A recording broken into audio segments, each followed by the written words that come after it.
મિત્રો, આપ સૌના પ્રેમ અને સહયોગથી મને ગુજરાતના ટોપ 5 ક્રિએટર એવોર્ડ માટે નોમિનેટ કરવામાં આવેલો અને આજે એ એવોર્ડ સેરેમની હતી. એવોર્ડ તો મને નથી મળ્યો, પણ ટોપ 5માં આવવા બદલ મને એક સરસ એક મોમેન્ટો મળ્યો છે. જોઈએ શું છે અંદર. વિશ્વ સંવાદ કેન્દ્ર, ગુજરાત ટુરિઝમ અને બાબા સાહેબ આંબેડકર ઓપન યુનિવર્સિટીના સહયોગથી આ એક સરસ ક્રિએટર ઇવેન્ટ હતી, જેમાં ગુજરાત અને નેશનલના ટોપ મોસ્ટ ક્રિએટર અને ઇન્ફ્લુએન્સર્સ આવેલા. તો એમની સાથે નેટવર્કિંગનો પણ સરસ મોકો મળે. તો એક સરસ મને મોમેન્ટો આપવામાં આવ્યો છે ત્યાંથી, આપ જોઈ શકો છો. અને બહુ સરસ ઇવેન્ટ રહી આજની.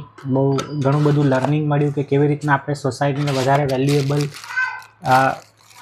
સર્વિસીસ આપી શકીએ, વેલ્યુએબલ કન્ટેન્ટ આપી શકીએ. Thank you creator festival award arrange કરવા બદલ. હું doctor Gunjit Parmar, lifestyle disease specialist and diabetes reversal health coach.